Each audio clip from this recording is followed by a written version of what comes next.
Yeah. Do the Is it gonna get? I guess it doesn't get the feedback. I have it I open. think it will. Okay.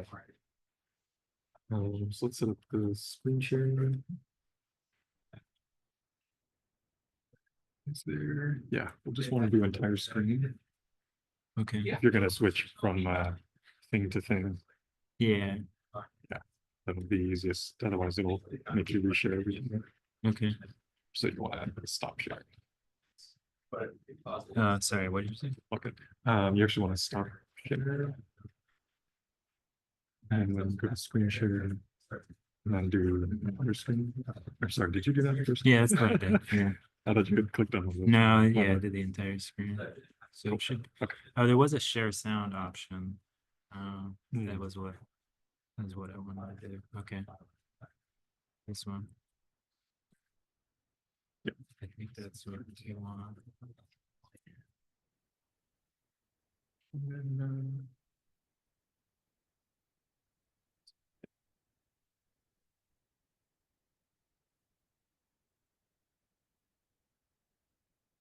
things we'll want to minimize that to.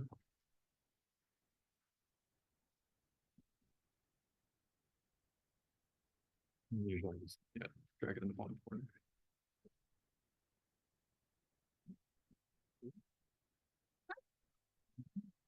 Want to click on the real quick. So it's the selected thing. So down is actually forward. Okay. And the bottommost button is the laser pointer if you want. I guess the ortho sounds down. Did you want to test the audio of the YouTube video to make sure it goes through? Sure. Oh yeah, I can go step outside. And we'll see if it comes through. When you share, there was an option to share the audio. Yeah, we pressed it. It should be good. Perfect. Come on then, have a great day. Thanks for keeping an eye on it. Off somewhere fun today? Is so much technology. Yeah, I feel like you need a system, right? Like, get the video started. Put the lights down. Wait another couple of minutes.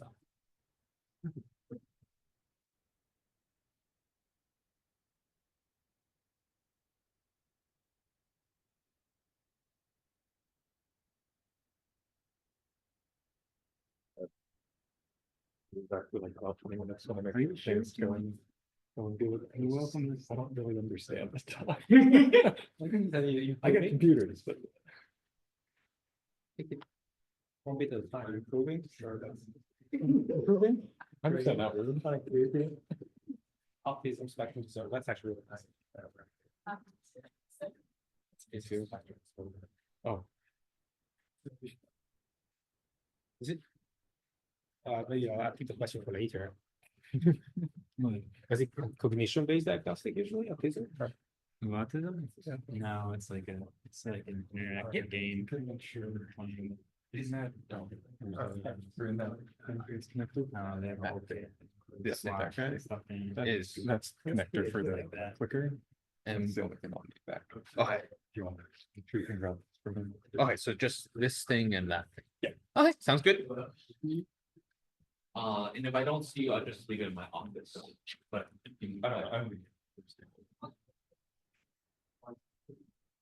All right, let's get started. So today we're super excited to have Dr. Ben Rees from Emory University join us for a seminar. Ben actually has a background in environmental science and evolutionary biology. He got a BA from Dartmouth College and a master's from Berkeley.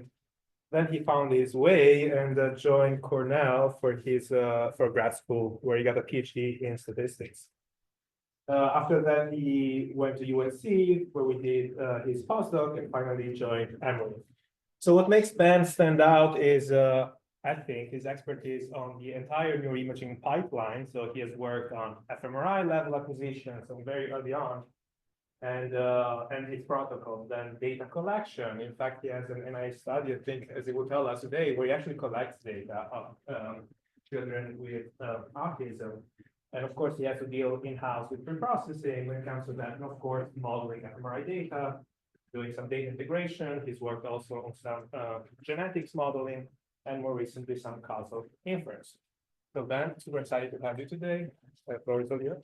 Thanks. Thanks so much, Yuri, for that introduction, and thanks for the invitation to speak. It's been a really interesting day talking to the faculty and the students.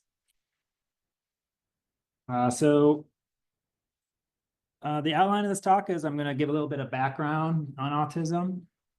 Then I'm going to talk about a method that we have for sparse ICA that we apply to analyze cortical surface functional magnetic resonance imaging data. And then I'll be talking about an approach we have to deal with motion that happens in these functional magnetic resonance imaging data, where the problem is that children with autism tend to move more. And then I'll talk a little bit about a data set where we're trying to collect data from children across the autism spectrum and some of the challenges involved in that. So feel free to ask me questions during the talk. Happy to address them as they come. So autism affects approximately 1 in 36 children in the US. That's from the 2023 number. So it's been increasing in diagnosis prevalence. It's associated with deficits in social communication and interaction, restricted and repetitive behaviors, interests and activities. So this is kind of a paraphrased version of the DSM-5 definition.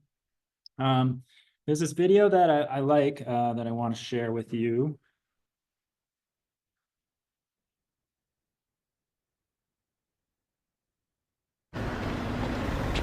Perfect. Go on then. Have a great day. Thanks for keeping an eye on it. Off somewhere fun today? Are you all right? What gift have you got, Sam? Is it a calculator? Off somewhere fun today? Are you all right? Off somewhere fun today? Are you all right? What gift did you get, Sam? Is it a calculator? Sorry, did he scare you? Yes, Sam. Is it a calculator? What gift Sorry, did you get? did he Is it a scare calculator? What are you doing? You trying to kill yourself? Are you blind? Have you seen this epic fail? What's that, Mom? Have you seen this epic fail? Somewhere fun today? Are you all right? What are you doing? You trying to kill yourself? Are you blind? Sorry, did he scare you? Is it a calculator? Sorry, did he scare you? I thought you were. We're out of napkins. Do you want to see the specialist? Are you okay? How can I help? I'm autistic, and sometimes I get too much information. Are you okay? How can I help?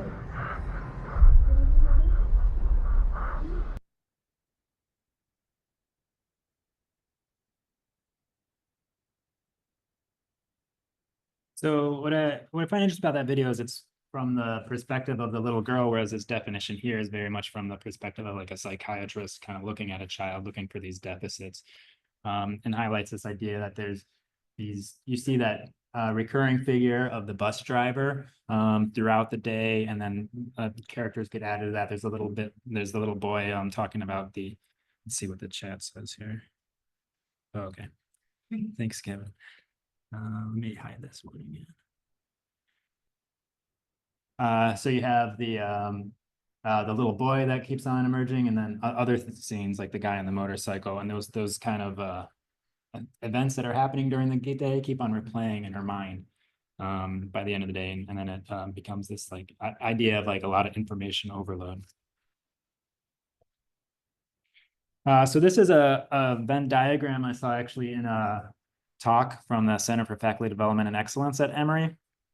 And it's an interesting diagram just to talk about some of the diversity that we see within autism, some of the heterogeneity.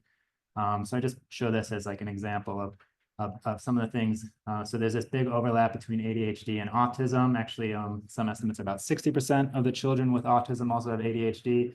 There's also this intersection with giftedness. So these twice exceptional or double exceptional students here that often go missed in the system. Some interesting things are like highly developed morals. So this sense of kind of you have to say the truth or something like that. I find that chart really interesting. So to bring that to statistics, so in the next part of this talk, I'm going to talk about some of the challenges in pediatric neuroimaging. So one of the things that I see is used for this independent component analysis in pediatric neuroimaging. It's particularly popular. It's hugely popular in fMRI in general. It's interesting. It's not something we teach in statistics, but if you're in cognitive neuroscience, you're probably familiar with it. And what happens is it's used to estimate these latent components. And the latent components actually look like this, where you have these positive and negative loadings, and you have these dense components, but then they're thresholded to look like basically brain regions. And so those brain regions are treated as a parcel. And what they'll do is they'll project each subject's data onto this basis here, but then interpret it as if it was coming from this basis. So that's one of the things we'll be talking about. And then the other thing we'll be talking about are these motion challenges. So motion creates these artifacts in fMRI. And so this is a quote that's pretty entertaining. So from Stephen Peterson at Washington University St. Louis, who says it really, really, really sucks. My favorite result of the last 5 years is an artifact.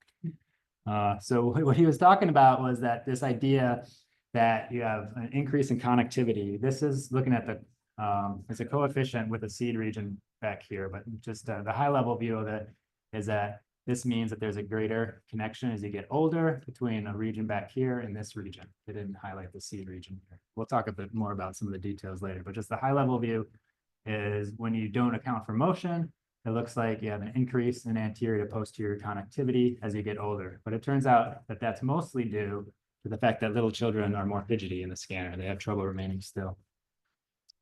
So bringing this back to autism, and there's a connectivity theory of autism that local brain connections are increased while long distance connections are decreased. And that's pretty similar to the same thing you get when you have a high motion group of children and a low motion group of children, and just look at what's happening. So we want to be able to disentangle the science from some of the motion artifacts. And there's another thing that happens where people have these approaches to address this artifact, where basically they have motion quality control, and they remove data that fail, that have too much motion. They throw out that data, and that creates a new problem. It actually turns out that the kids that move more have more severe symptomatology, so you get a selection bias. Okay, so there's our roadmap.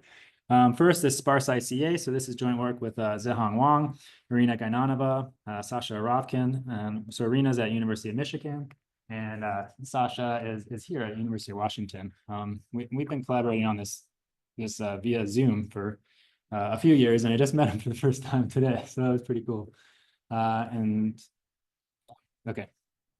So let me just give a brief overview of the basic ICA model. It's a simple model. This X matrix here, in the context of brain imaging, you'll have 4D data that you make into 2 dimensions by vectorizing the image space. So you just have a P. P would be the number of brain locations, and T the number of time points. And then the noisy ICA model, you have this P by T matrix X is equal to, this will be a P by Q matrix of these latent components. We call them from like a few different names. We sometimes call them non-Gaussian components. They're called sources in the context of blind source separation. They're also called independent components. And then this mixing matrix M. In each row of the mixing matrix will be a time course. And I'll have a little video of that next. And then also some noise. Okay, so it's this little matrix decomposition. It's really popular in resting state fMRI. So resting state fMRI is when a participant's in the scanner and they're just looking at a crosshair on the screen. In the case of me, I'm just trying not to freak out because it's kind of, you don't have anything to do except stare at this screen while you're sitting in this tiny little space. So it's not always the most pleasant thing, but that's what we're using is resting state data. And so these independent components, these latent components you get, are confusingly called resting state networks. So that's a phrase that's meant to use to denote those regions that tend to co-activate. But then they'll actually look at the correlations between those so-called resting state networks, and it's really those correlations that we're analyzing in downstream analysis. And then, so part of the challenge here is for the audience is just to follow all these steps that are involved to come up with the object that you're finally doing inference on. So they do these correlations, and then to interpret them, they do this post hoc thresholding, like I mentioned, for interpretation. And then these subject-specific time courses are actually constructed from the non-thresholded components And we'll talk more about that in a second. But let me give you another little example. This one has no sound. See if this plays. I don't know why it loaded in the version. It's like the mobile version. It'll do. So these are the idea of these latent components here. And so we have this kind of resting state network, they would call it. It's just those regions that coactivate. So in the brain, this would be a three-dimensional image here. We just have simplified it to a picture. So what I have on the bottom here, these are actually the rows of that mixing matrix M. So these, you vectorize these, you get S. So this would be like, it ends up being 1089 by 3, because we have 3 of them. And then so across time, you can see like 2 and 3 lit up together there. And then 3 lights up, and it's going to repeat. You'll see one's kind of on its own here. And so those correspond to a time series, which are actually just the rows of that mixing matrix M. And then ultimately what we'll do is we'll analyze the correlations between these different time series. So it gets a little confusing. Some people think when you're talking about independent components, we're talking about across time. It's not that they actually have correlations in that mixing matrix, the rows of the mixing matrix. Does that kind of make sense? Okay. So here's an example from the autism literature. And these beautiful looking components, they actually are dense underneath, and they just threshold them to positive values to get brain regions that are interpretable. So they actually had like 30 components, but then they just extract 4 for this analysis. And I just, these are different correlations for each subject. Gets a time course for each component, and they construct, in this case, it'd be like a 4x4 correlation matrix. And then you can look at whether or not those correlations for each subject differ between groups. So we won't worry about what the different groups are in this. They had some data on subgroups in autism. But on the far right here is typically developing, and this is a geo-preference autism group. You can see how they tend to get lower connectivity in the autism group across all these measures. Looking at connectivity between the default mode network here associated with daydreaming and these different aspects of different aspects of the visual system, and then attention. Okay. So you see these sparse components, but they're not actually sparse. Underneath them are these fast ICA or Infomax ICA are typically used. Fast ICA is, well, those are both used in popular software, so that's what people use. So these methods are going to be related to sparse PCA, but PCA doesn't enforce these so-called independence. We can also just call that non-Gaussianity between components, so it ends up being a bit different problem. And then there's something called sparse fast ICA and sparse ICA. Neither of them are actually sparse. They just do some shrinkage. They're still working in this optimization space where they have a smooth nonlinearity function that you can, that's twice differentiable.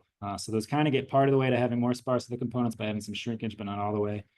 And then these are from kind of the engineering literature. I'm kind of jumping back and forth between which pointer to use, but these hierarchical models down here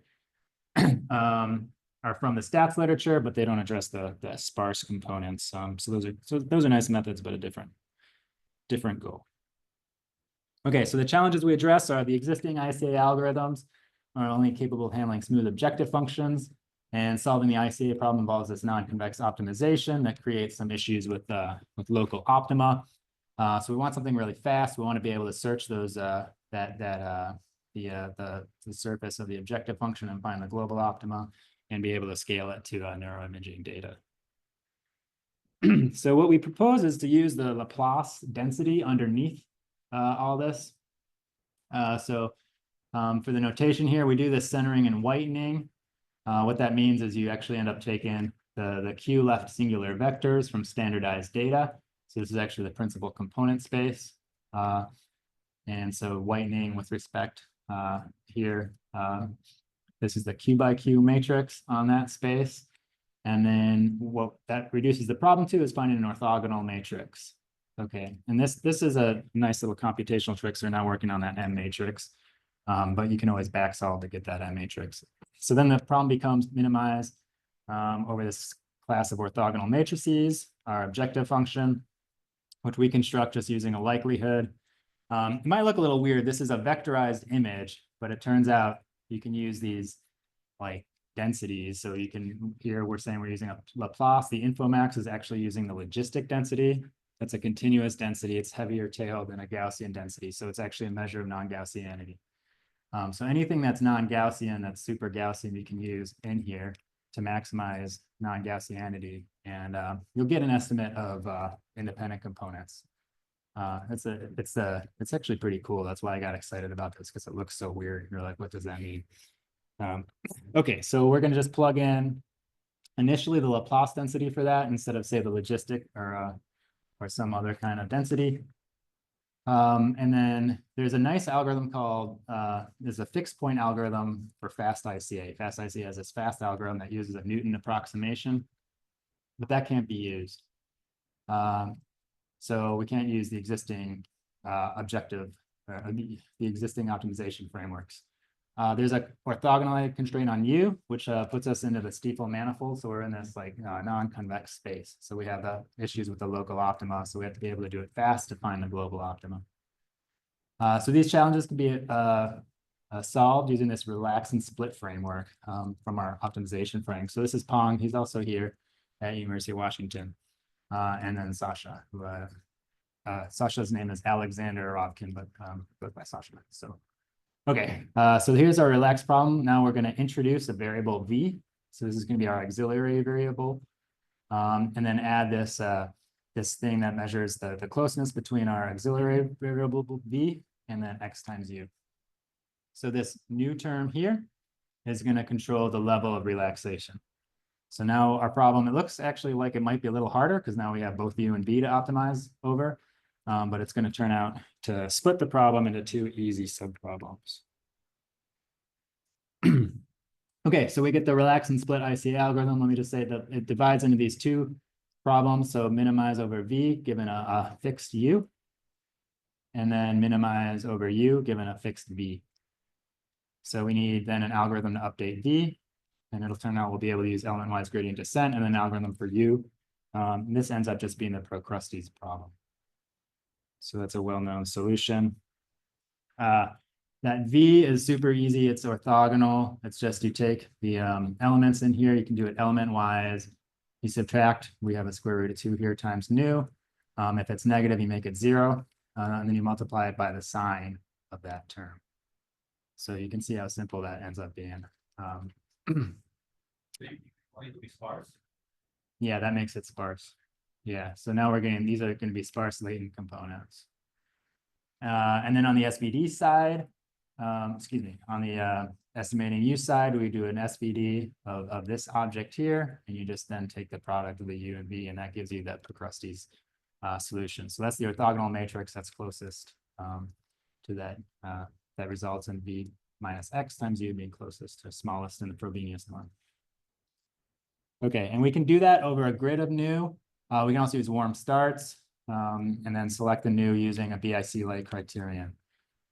So this is, the warm starts means we're starting from the previous value of nu. So it just makes things like really fast. Okay. And then I'll say a little bit about how we extend this to multiple subjects. All that was for one subject. And the method that we use here is called, it's called group ICA. It's an old method. I'm not going to say too much about it, but if we have time in Q&A, maybe we can talk about it a little bit more. We do the SVD on each subject. You save the Q sub I, left singular vectors, concatenate to another SVD, and then you just do sparse ICA on those group bases. So you get like a group principal subspace, this kind of joint subspace across all subjects, and then you rotate that subspace to maximize the Laplace density, i.e. non-Gaussianity. And the subject scores, or I shouldn't have said the scores, but anyways, the subject time courses are constructed just by projecting the subject data onto that basis of the sparse components. And this is the object that we actually end up analyzing in the correlation matrices, or in the correlations that I mentioned at the beginning, where each row of this M sub I represents a subject's brain activity for that co-activating brain regions. So It turns out there's this interesting equivalence between a group ICA and a jive. So there's actually some nice justification for that method. But yeah, I'll save that. I'm just in the interest of time. So we do some simulations and just want to highlight some of the results in these simulations. So this is the truth here. And these are our sparse components. So the maroon color here, or brown, means that the component values are equal to 0. So you can see this is like the median the median error from our, like, I don't know how many simulations we did here, like 1,000 or 100 maybe. So here we have the Infomax ICA solution.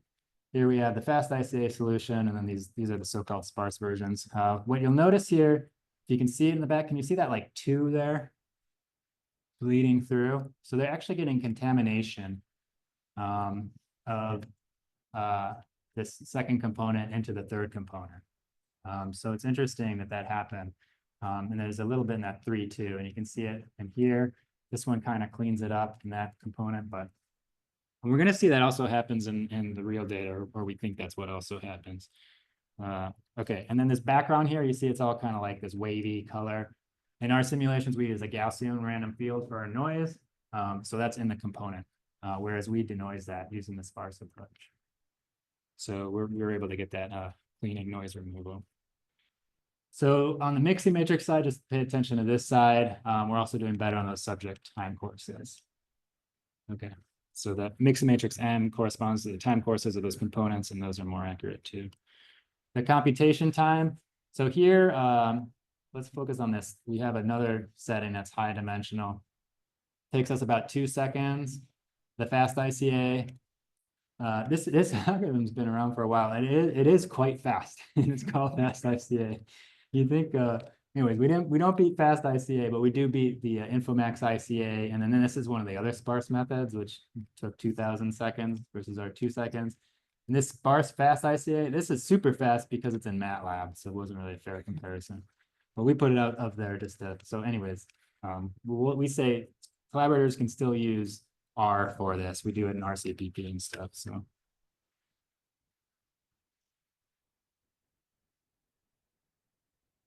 Okay, so we apply this to a data set called the Autism Brain Imaging Data Exchange.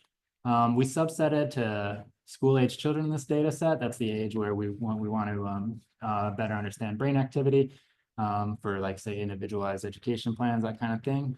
We have 312. We're gonna get into this motion QC in the next section more. But we estimate 30 components and then generate these correlations between components for every subject.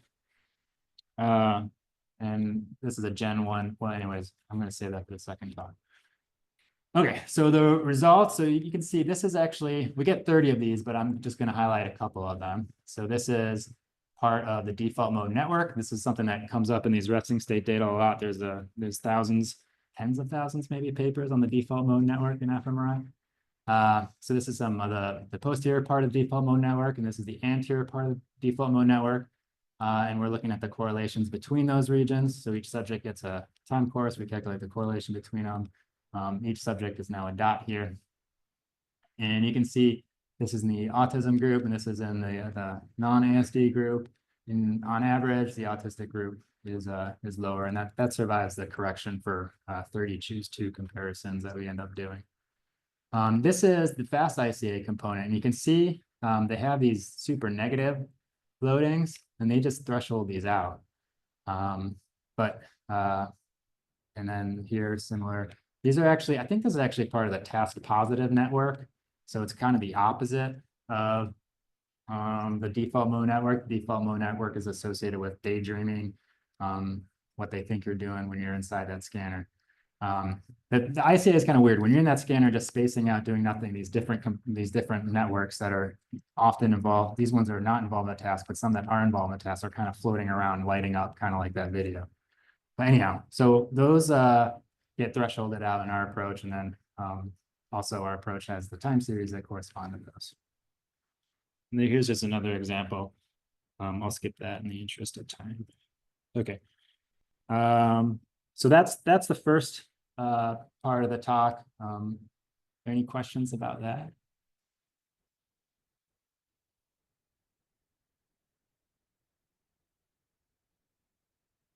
Okay.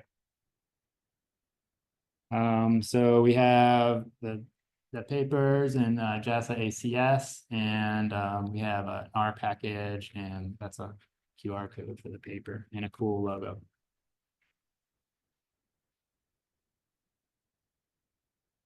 Okay. So now I'm going to switch gears and talk about, so this is Jialu. She's now at Pinterest here in Seattle. I'm going to talk about non-parametric motion control and functional connectivity studies in children with autism. So this is joint work with Sarah Schultz, our collaborator at the Marcus Autism Center, and David Benkesser, who many folks know who did his PhD here. So I talked about this motion artifact. This is a way to visualize it. So this is that vectorized data. Actually, we were analyzing the same thing in the ICA, but so this is a vectorized brain image. And if you look at it across time, you see something looks wrong in the data here. And this is motion.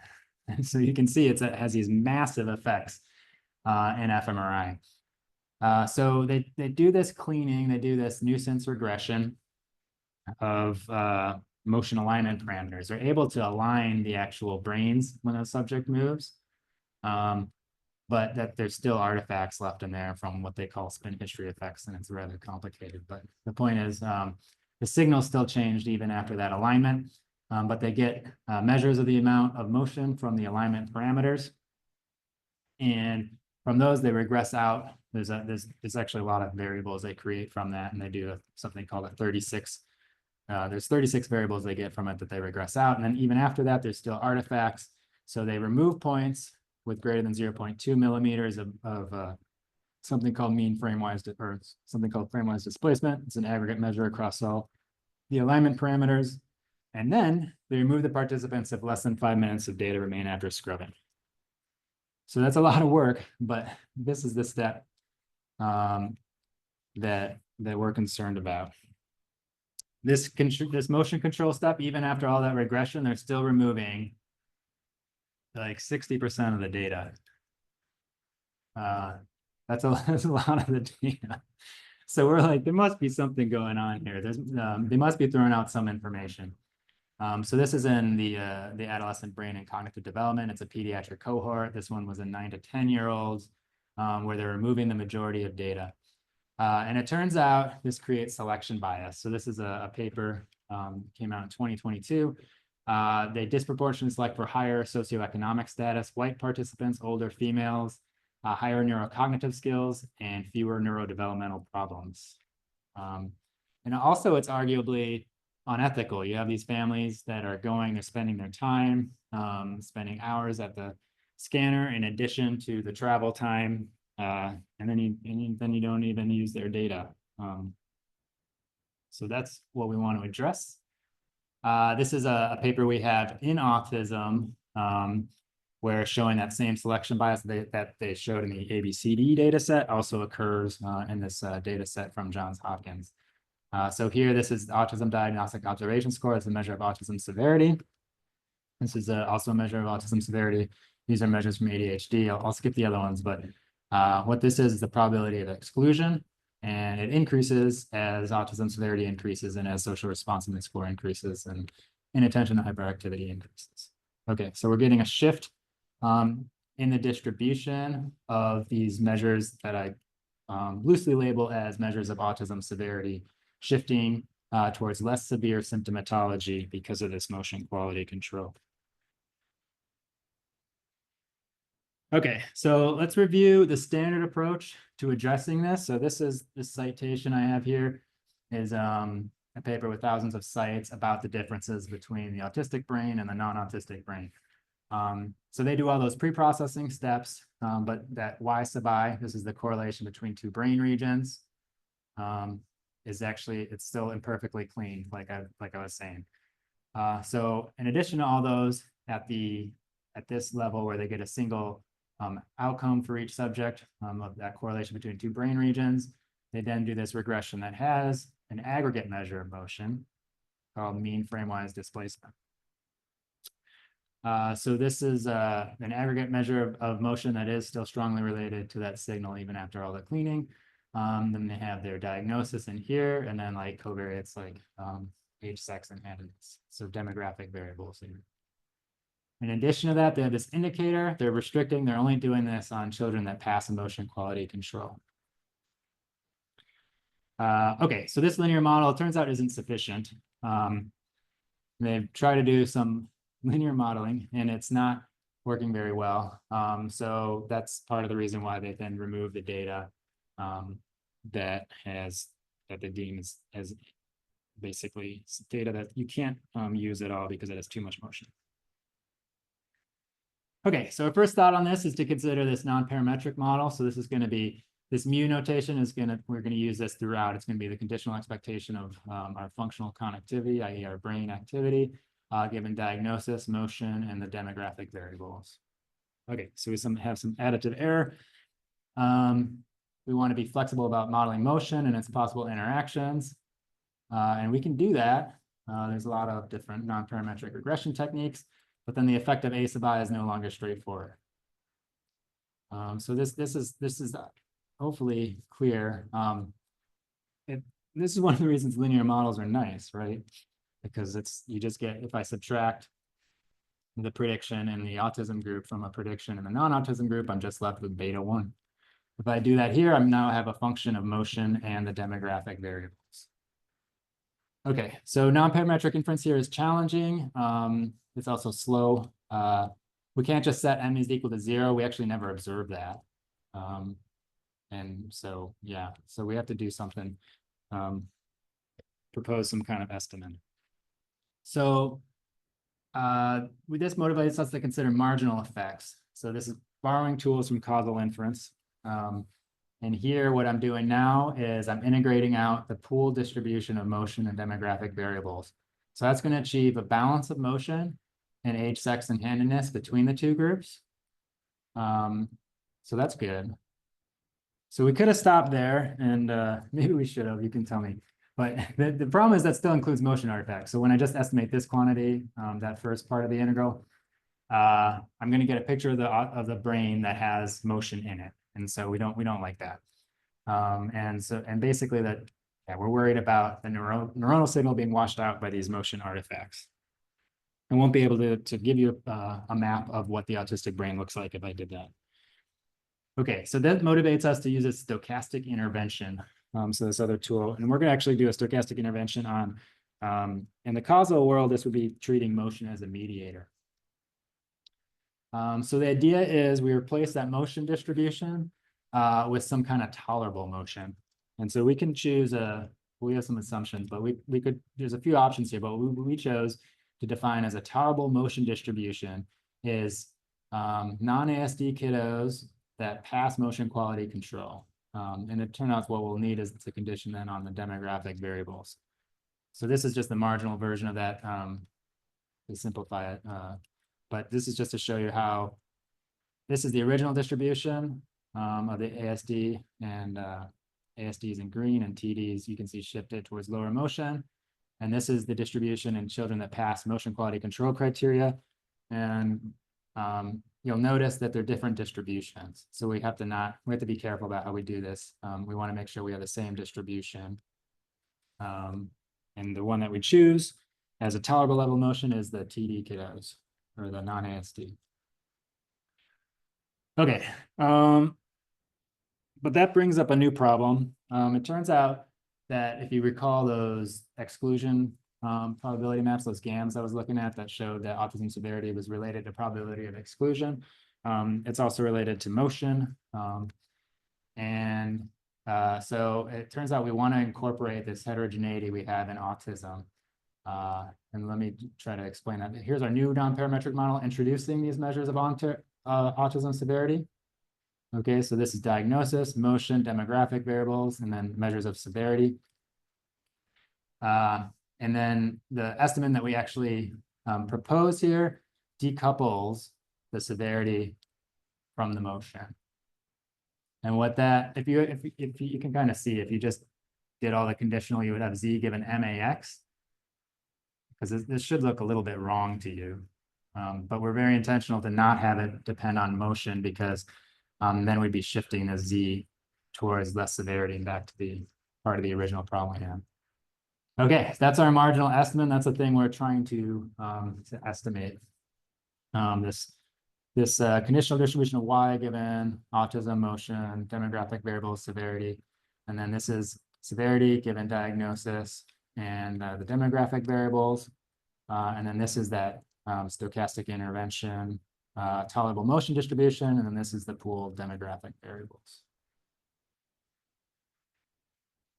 So we call this MoCo, a motion controlled estimate. We have a few assumptions here. So we have some positivity assumptions where basically we have to be able to observe either autism or non-autism across all demographic variables. That one's fine. Then this one, I didn't include in this talk, but we do check these. This one we have to check. This kind of nasty looking thing is, we have to be able to observe like low motion, for example, across all values of A, X, and Z. So we have to be able at least have some positive, at least have some chance of observing low motion across more severe autism. And in this sample, that does hold. It could be violated in some samples. Okay. So initially you can have like a GComp inspired estimator where you just have like regressions where you predict this. Then what we're going to do is we're going to have this one-step estimator where we update that with the efficient influence function, which will, this EIF is pretty complicated. We also, so we, let me just, do I have it in this slide maybe? Yeah. So this efficient influence function involves estimating some of these propensities here. And all these like conditional expectations here. And so these we can estimate, these we can estimate using superlearner, and these we can estimate using superlearner. So superlearner, if you guys, how many of you have heard of superlearner? Okay, I guess, cool, that's a pretty good number. Okay, anyway, so we're using ensemble machine learning methods. And there are a few densities we kind of wanted to not estimate conditional densities because it's hard. There are a few we still estimate, and we use this highly adaptive lasso that David Benkesser worked on. Okay. So we can get asymptotic normality from this one-step estimator. I'm gonna skip these assumptions. We relax this Donsker assumption by using cross-fitting in the interest of time. Let me get through some of this. So the multiple robustness properties we have. So these are all the nuisance regressions we need to estimate. So there's actually 7. And these are the ones we need to estimate with HAL. And how's the highly adaptive lasso. So these are just annoying conditional densities. These ones we can use sequential regression to basically use superlearner on. And the downside is we have a lot of nuisance regressions. The upside is we don't need to get them all right. So we still can get consistent estimators if we just have some subset of them. So it's a little bit of a puzzle to figure out. I didn't do the theory, but my contribution was making a table to summarize up this logical, summarize up Jallou's beautiful work. Okay. These efficient influence functions are awesome to work with. Also, it's easy to get simultaneous confidence bands from them. So we can basically do more powerful than your classic Bonferroni because we have a covariance matrix. So we can get simultaneous confidence bounds. So that's something, it's a cool trick that you can also use. So I've been talking about doing this all univariate, but when the way that it's implemented, actually you do get the efficient influence function for all locations. So the P by P brain locations, you get their covariance matrix there to be able to get this inference controlling for comparisons across all brain locations. So we apply this to the same data set as in part 1. So I don't need to talk about that, but the analysis we do is different. So you got to kind of bend your brain a little bit. Now we're doing a seed region in the default mode network, focusing on that default mode network, that network that's involved in resonant state fMRI and daydreaming, and all the other regions in this Schaefer atlas. So we have 399 regions we analyzed. And I already mentioned the super learner. We use random forest, XGBoost, these Mars multivariate adaptive regression response, lasso, lots of good stuff in there. And then the highly adaptive lasso. And like I glossed over, cross-fitting with the fivefold cross-validation. Okay, so these are the results. This is what happens when you remove the participants. So that delta equal to 1, and you just do a naive like t-test to compare the two groups. You can see you get these two little significant regions, but not much going on. And when we control the family error rate at 0.05. When we go this is just the naive with no participant removal. This is what they thought. This is what they thought in 2010 the autistic brain looked like.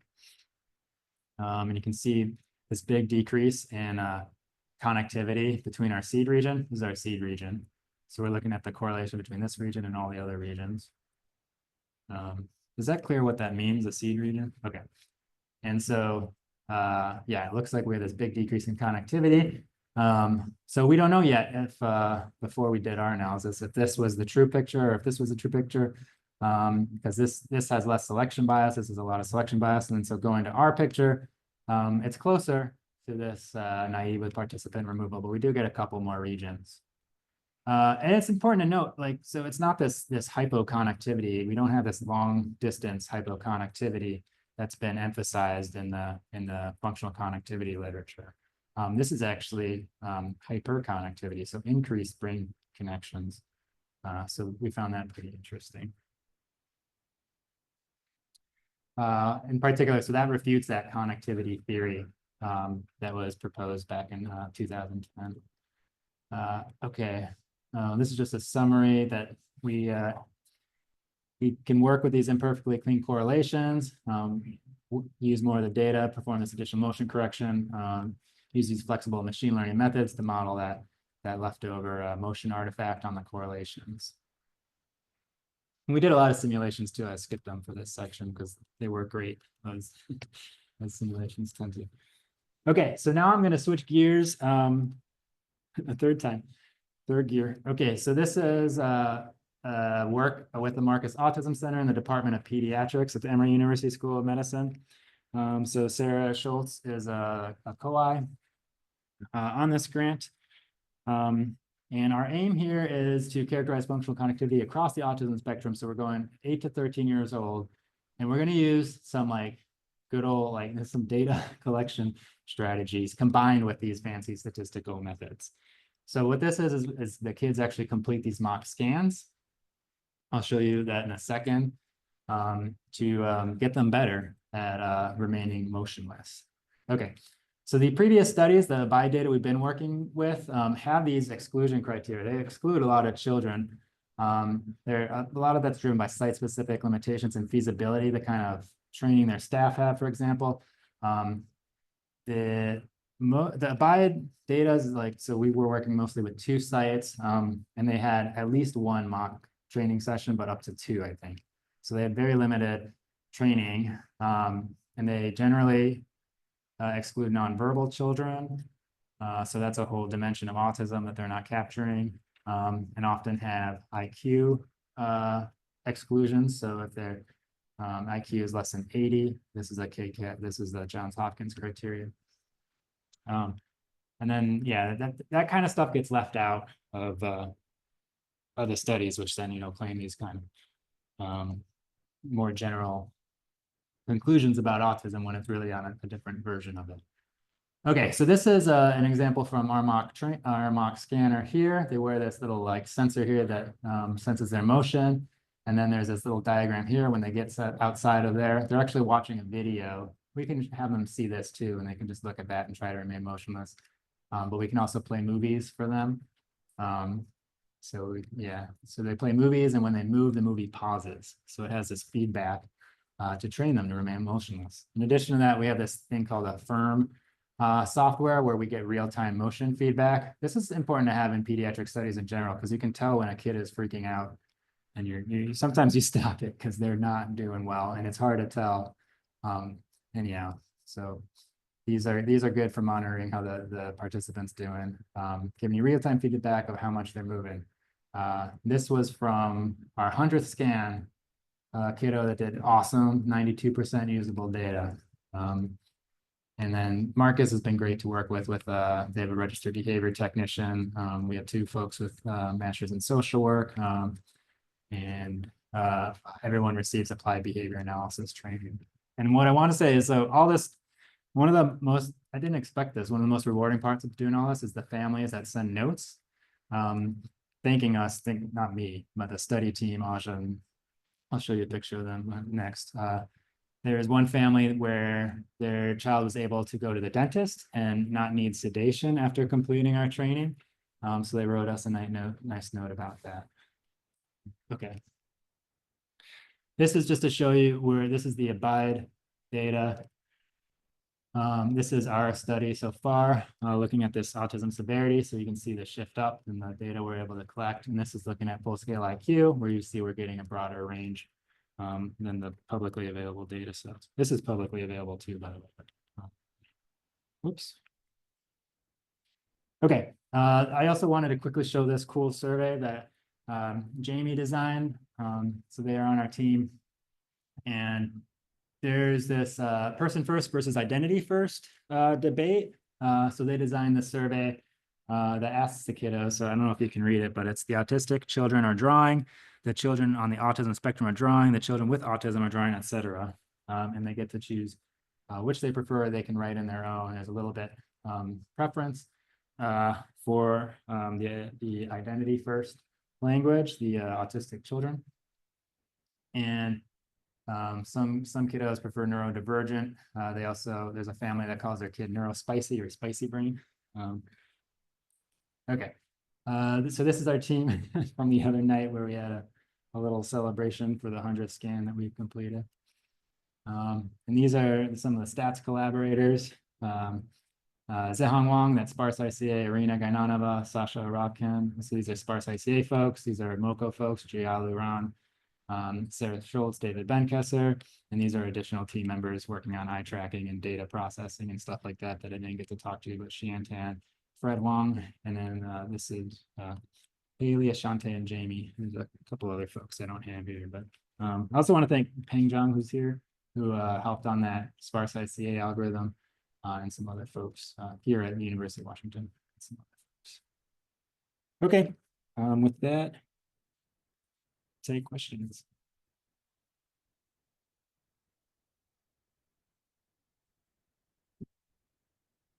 Questions from the audience?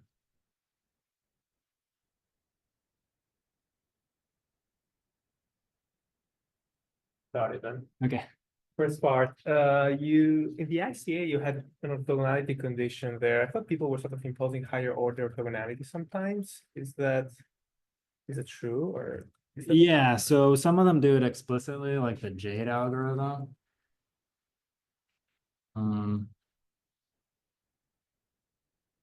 Where is that? So here, so the difference here is instead of, this is independence, because that's summation over Q. Independence between. So this is, well, this is a negative in front of it, but this is independence between the sources. So like the pure data generating model for this would be IED data from a Laplace distribution.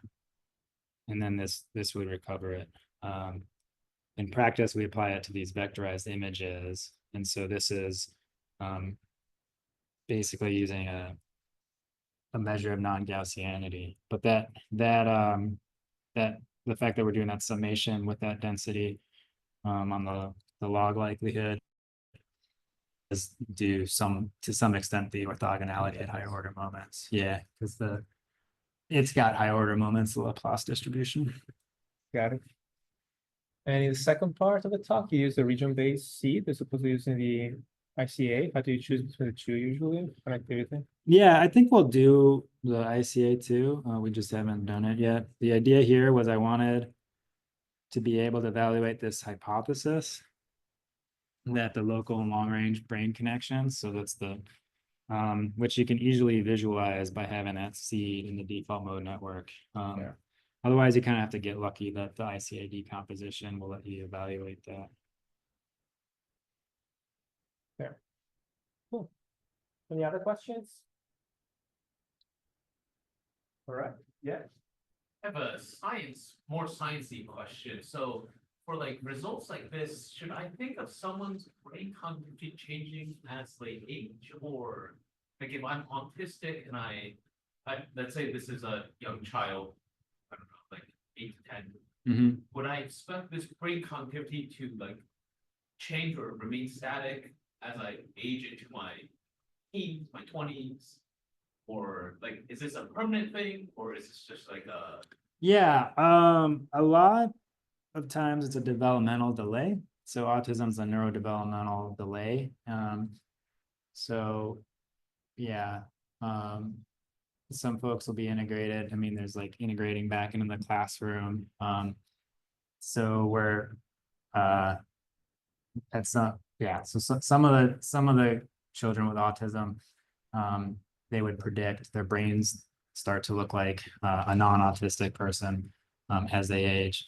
And for other children, it's probably more persistent, where they never quite catch up. And so we have some kids that will probably never live independently, given, and it's often mixed with other things too, other like formal diagnosis of intellectual disability, and things like that. So that's one of those dimensions of the heterogeneity in autism that like this analysis isn't capturing, but is an important area for future research. So does your data set have multiple scans across like different years? No, One it's just person? cross-sectional. Yeah. Yeah, there's not much longitudinal. I will say that ABCD data set, that's 10,000 children. It's a publicly available data set across like 27 sites. That one has longitudinal data. So we're excited to answer some of those questions. And it's got ADHD in it. Autism is an exclusion criteria in that study, but yeah, but it does have some ADHD kiddos in there that we can look at across time. Yeah. Question. So you introduced like a more simple parameter earlier on where you can just like directly marginalize over like the joint distribution of motion and demographic variables. And Yeah. you said perhaps you shouldn't stop there. So are there any cases where you think maybe people should just use that more simple parameter, or would you essentially always advocate to use the more complicated one? Yeah, so I think this is like work in progress. We're trying to do a better job of modeling the motion at the time series level. So the kind of like ideally, and I'm not like a machine learning person, but ideally we'd have like these like some 3D convolutional like neural network that predicts the effect of motion. You can remove it at the time series level, like taking into account all the spatiotemporal data. And then that motion distribution that you're left with, that residual motion, I think would be small enough that this would be a meaningful parameter. So that's what we're trying to do right now, but I think it'll probably need a grant to get there, a separate grant. Yeah.